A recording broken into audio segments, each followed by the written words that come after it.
Olá, alunos queridos da primeira série, como que vocês estão? Aqui é o professor Eduardo de História para mais uma aulinha e nessa aula, pessoal, a gente vai aprender, um negocinho, um tema muito importante porque a gente tem que entender o mundo que a gente vive. E a gente vai falar um pouquinho desse nascimento de uma sociedade capitalista, de comprar, de vender e tudo mais, que é lá no mercantilismo, Como que os portugueses chegaram aqui? Por que eles chegaram aqui?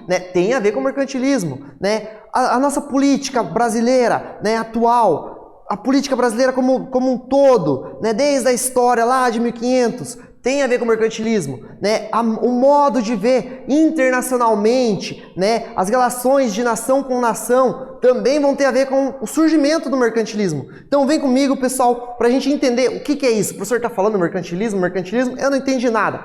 Agora você vai entender, pessoal. Então, quais são os nossos objetivos? Compreender o mercantilismo como um conjunto de práticas e princípios econômicos que contribuíram para o fortalecimento dos estados nacionais europeus. Então, gente, tem tudo a ver. Olha só, se não fosse o mercantilismo, talvez a formação do Estado Nacional na Europa seria mais tardia, E, consequentemente, também a formação do Estado brasileiro, E identificar as principais características de práticas mercantilistas. Beleza, galera? Então, gente, você lembra alguma das características dos estados nacionais modernos? Porque a gente saiu da Idade Média, pessoal, e a gente entrou na Idade Moderna com uma conjuntura totalmente diferente dos estados nacionais. Você lembra como que esses estados, Portugal, França, Espanha, eles se formaram? E você sabe qual que era o sistema político que governava os estados nacionais? Você lembra das aulas passadas? O que a gente viu? Que poder político que governava os estados nacionais? Vamos ver a resposta então, gente? Gente, os estados nacionais modernos na Europa, eles caracterizavam-se pela delimitação de fronteiras, Então começou-se, gente, a delimitar as fronteiras. Até então a gente não tinha uma certa delimitação. Na Europa feudal, gente, eram vários reinos espalhados, feudos, Lembram dos feudos, Aqui, gente, a gente vai começar a ter uma delimitação das fronteiras. Pera lá, o meu reino ele vai até aqui, a partir daí é seu, Então vai ter uma delimitação, E também os territórios vão ser nacionais agora não é mais um reino. A gente chama de nação, São maiores, são mais organizados, tem exército, moeda própria, até idioma próprio, tá? A instituição da moeda única, Leis comuns para todo o estado, Agora, antes, na Idade Média, a gente tinha cada reino, gente, cada feudo tinha sua lei, cobrava o tributo que queria, da forma que queria. Nessa formação, não. Os estados-nação agora, o rei, ali com o poder absolutista, ele coloca a taxa de tributo e todo o estado, todo o território vai ter essa taxa de tributo, E os estados nacionais, gente, então eles eram governados por esse regime monárquico absolutista, Você lembra, gente, na Idade Moderna, que a gente vai ter monarquias absolutistas, Que a gente às vezes relaciona a Idade Média com o rei. Calma, porque o rei absolutista mesmo a gente vai ter já na Idade Moderna, tá, gente? O rei na Idade Média ele não tinha tanto poder, O poder estava concentrado nas mãos dos feudos, beleza, galera? Aqui a gente tem uma reportagem, pessoal, muito interessante e para a gente refletir mesmo, Que diz assim: super ricos, ficam com 82% da riqueza gerada no mundo em 2017, Então, gente, metade mais pobre da população mundial, ela não ficou com nada do que foi gerado no ano passado de pesquisa em Oxfam, Então, gente, olha isso. 82% da riqueza do mundo fica na mão de poucos, Então, gente, como que as políticas e acordos internacionais elas podem impactar na distribuição da riqueza mundial, E como que será que eram essas políticas lá na Idade Moderna? Gente, o mercantilismo, que é isso que a gente vai estudar, essa política mercantilista, esse modelo econômico, né? Ele foi um conjunto de ideias e práticas econômicas que se efetivou com o objetivo de fortalecer, enriquecer as monarquias nacionais europeias, né? Então o mercantilismo, gente, ele é esse início do capitalismo, mas totalmente financiado pelo Estado, né? Então o início do capitalismo ele se dá através do poder estatal financiando, né?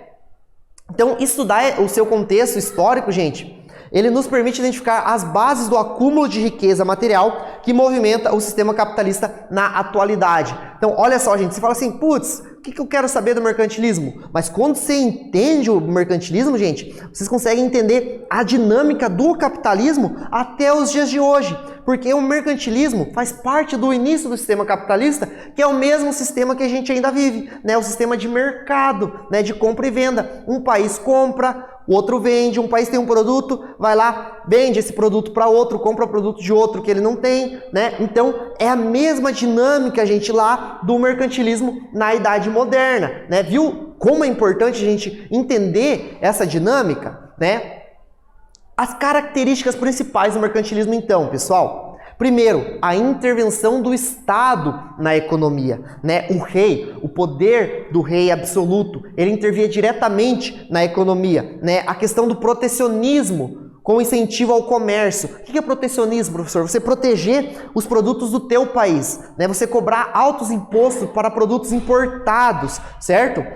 Tributação, impostos e taxas sobre produtos estrangeiros. Essa ideia, gente. Eu vendo feijão, né? Eu vendo feijão. Meu país não consome muito feijão, né? Ele vai lá e vende feijão para outro país. Só que aquele outro país, ele produz feijão também, né? Então, ele vai fazer com que o meu feijão chegue mais caro lá, né? Ele vai cobrar tributos do meu produto que eu estou enviando para lá, né? Para que as pessoas compram o feijão do país delas e não o meu feijão que eu estou mandando para outro país. Vocês estão entendendo? É esse mecanismo, né? O monopólio comercial também, né? A questão do monopólio. O que é monopólio, professor? Eu não sei. Monopólio é uma empresa só cuidando daquele ramo, né? Por exemplo, no Brasil até pouco tempo a gente tinha um monopólio da Petrobras, da exploração do petróleo nacional, certo? Só ela pode explorar, né? A proteção da concorrência estrangeira também, né? Proteger a indústria nacional, a indústria, o comércio, aqui no caso, né? O comércio, a agricultura nacional, certo? Outra característica, gente, do mercantilismo, que vai surgir ali junto com as ideias teóricas, né? Vai ser um metalismo, gente. Então, a riqueza de um reino, ela vai começar a ser medida, se antes era pelo tamanho, era pela extensão, é pela terra, agora não. Agora a riqueza, gente, ela vai ser medida pela quantidade de metais preciosos, né? Quanto mais metal precioso você tem, mais rico você é. Estão vendo o acúmulo primitivo aí, né? Do capital, né? Do ouro, da prata, né? Que ele possuía. E aqui a gente já pode relacionar. Que país será que vai se favorecer com isso, né, gente? Os países começarem a explorar outros lugares que têm metais preciosos, né? Olha, relacionando já com as grandes navegações aí, hein, pessoal? Outra coisa que vai ser muito importante para o mercantilismo, né, é o tal do pacto colonial, né? Então, preste atenção, gente, essas são as características do Estado moderno, né? As características econômicas do Estado moderno. A gente já viu na aula passada as características políticas, o absolutismo, né? E tá tudo acontecendo ao mesmo tempo. O absolutismo de um rei absoluto junto com essa política aqui econômica, o mercantilismo, né? E o que dizia o Pacto Colonial, gente? As colônias, elas deveriam comercializar exclusivamente com suas metrópoles. Ou seja, o Brasil comercializava só com Portugal, a partir de 1530, principalmente, né? A América Espanhola, né, comercializava só com a Espanha, né? Aqui a gente tem um esquema, né, mostrando, né, como que era o pacto colonial, gente. Então, olhem, observem. Aqui a gente tem a colônia, né? A colônia manda a matéria-prima para a metrópole, né? A metrópole manda o consumo de manufaturas, né? A metrópole vai lá, pega aquela matéria-prima, pega o açúcar, pega a cana-de-açúcar, produz o açúcar, né? E depois vende, né? Fica nesse círculo, né, eterno aqui, né? Sempre se relacionando apenas entre si, tá? Outra coisa, gente, muito importante, isso vai ser muito importante, que vai dar base para o capitalismo mundial, vai ser a ideia da balança comercial favorável, que é uma ideia, gente, muito atual. É uma ideia que até hoje, até você aí pode ter essa ideia e nem sabia que se chamava assim, balança comercial favorável. É básica, facinho. Para eu enriquecer, eu tenho que vender mais do que eu compro, né? Ou seja, eu tenho que ganhar mais dinheiro do que eu gasto, né? Essa era a ideia que vai começar a nascer neste momento, né, gente? Ou seja, ó, tem que diminuir as importações, né? Ou seja, eu tenho que importar menos de outros países. Eu tenho que importar menos produto, né? Então, eu não vou ficar comprando produto lá da Inglaterra, por exemplo. Eu vou produzir aqui, né? Mas eu tenho que aumentar as exportações. Eu tenho que vender mais, né? Então, eu vendo mais do que eu compro. Assim, eu vou acumular mais dinheiro, vou acumular mais metal precioso, né? Porque lembra do metalismo? O que agora diz que é uma nação rica? Quem tem mais metal, né? Então, isso aqui, gente, vai ser uma das bases também do mercantilismo, que está começando a surgir esse sistema capitalista, né? Agora vamos para uma atividade, gente, para ver se a gente conseguiu compreender, né? Então, de acordo com a aula e a imagem ao lado, né? Qual era o principal objetivo da balança comercial favorável e a sua consequência, né? O que isso gerava, pessoal? Eu vou dar um tempinho para vocês e a gente já volta.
E aí, pessoal, conseguiram resolver? O que foi então essa tal da balança comercial favorável? O que isso implicou? Como que isso mudou as relações econômicas entre os países, né? Então, gente, o principal objetivo era que as metrópoles, né? Quem que era metrópole? Era lá, Espanha, Portugal, os países que tinham colônias, né? Os países que estavam colonizando outros países, principalmente na América, na Ásia, né? E na África, tá, gente? Que essas metrópoles elas obtivessem um índice de exportação, venda de produtos para outros países maior do que o de importação, compra de produtos de outros países, né? O que isso ia gerar, gente?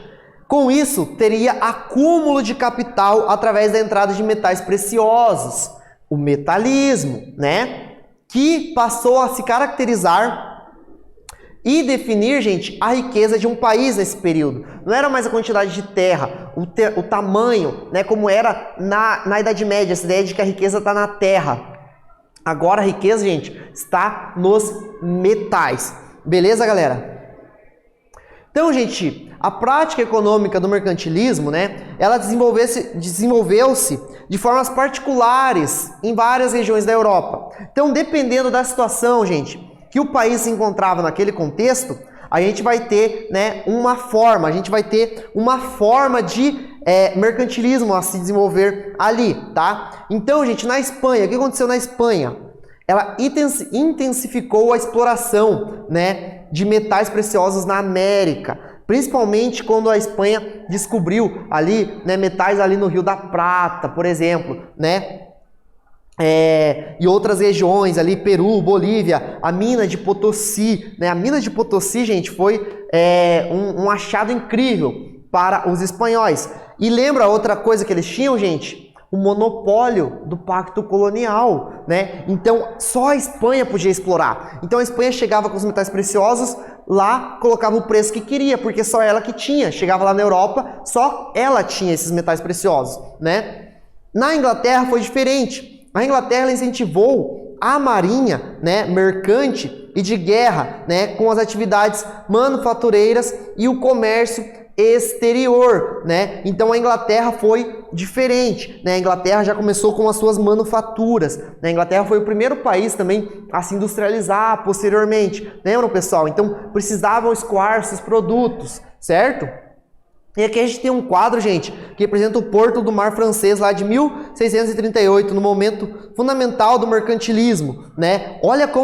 Olha, gente, o movimento que estava o porto neste período. Estão vendo, gente? Conseguem observar, né? Quantos barcos, quantas pessoas, né? Então, não era sempre assim. Isso começou a se tornar, né, durante esse período capitalista, mercantilista, né? Então, gente, vamos ver uma atividade?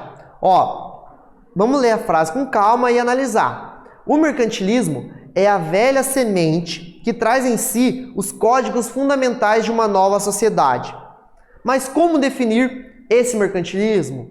Então, gente, como que a gente pode definir esse mercantilismo de acordo com o que a gente viu na aula e de acordo com essa frase? Eu vou dar um tempinho para vocês e já voltamos.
E aí, pessoal, conseguiu responder?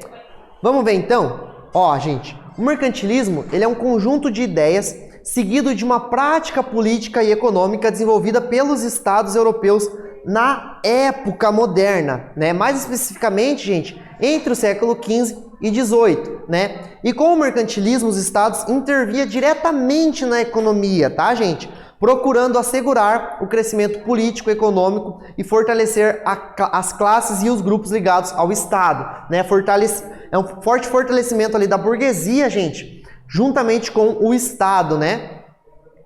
E uma coisa que vai ser importante, gente, para esse modelo, vai ser a descoberta das colônias ultramarinas, as colônias além dos mares, né? Então a riqueza desses estados, ela vai resultar da exploração da posse dessas colônias, como a gente tem aqui, né? Em amarelo da Espanha, em verde de Portugal, as colônias da Grã-Bretanha, né? Da França em vermelho, né? E da Holanda aqui em preto, certo? Então, sempre na busca, né, gente, do metalismo, dos metais preciosos, né? E assim a acumulação de capitais, ela foi garantida por meio de saques nas regiões conquistadas que permitiam a transferência de imensos tesouros para a Europa. Então, essas colônias, gente, foram muito importantes. Outro comércio que vai ser muito importante, gente, vai ser dos africanos escravizados, porque eles vão ser vistos também como mercadorias, né, gente? Então, nas colônias, né, produção de açúcar, cacau, algodão, né, exploração do ouro e da prata, ela só vai ser possível por causa do trabalho escravo, né, gente? E ela vai se tornar também um empreendimento lucrativo, Os traficantes de escravos vão enriquecer. As empresas, né, principalmente empresas da Inglaterra, que faziam esse transporte, né, dos escravos da África para as colônias, também vão ser muito lucrativos. Vai ser um comércio muito lucrativo. Aqui a gente tem um exemplo, gente, de um comércio deste período, que é o comércio triangular, né, que ocorreu principalmente ali nos Estados Unidos, mas nas colônias como um todo, né? Como as monarquias elas intensificaram, né, gente, a produção de manufaturas, né, elas passaram a ser vendidas nas colônias, né, e o que aumentou os lucros. Então, dessa forma, algumas monarquias se transformaram em grandes potências econômicas mundiais, né? E esse comércio triangular, como que funcionava, gente? Ó, aqui a gente tem, né, da Europa, vinha os testes, né, o rum e produtos manufaturados para a África, né? Esses da África para as colônias, gente, a gente tinha mão de obra, né, escravizada para a América. Então saía da África e ia para a América. E o que a América retornava para a Europa, gente? Os produtos ali agrícolas, né? O açúcar, o tabaco e o algodão para a Europa. Esse foi um mecanismo, gente, que praticamente durante todo, né, o período colonial ele funcionou aqui entre a África, né, a América e a Europa, por isso o comércio triangular. Então vamos analisar esse mapa, gente? Já que a gente já entendeu, qual é o nome dado a esse modelo de comércio colonial, gente? E qual o papel da colônia nessa relação? Eu vou dar um tempinho para vocês e a gente já volta.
E aí, pessoal, lembraram qual que é o nome desse comércio aqui, né? E qual que é o papel da colônia, gente, nesse contexto? Ó, gente, o mapa representado, né, é do chamado comércio triangular, né? E qual que é o principal papel das colônias, né, que é no caso as americanas? Fornecimento à Europa de produtos como açúcar, tabaco e algodão. Olhem aqui, estão vendo? Né? Da América vai para a Europa esses produtos. Então, retomando, gente, a gente viu que o mercantilismo ele fortaleceu as monarquias, né, a economia e a burguesia dos estados nacionais. Eles lucraram bastante, principalmente a burguesia, gente, né, por meio da exploração das colônias na África, Ásia e na América. E também a gente identificou algumas práticas econômicas do mercantilismo. Essas são as nossas referências e essa foi a nossa aula de hoje, pessoal. Espero que tenham gostado e até uma próxima.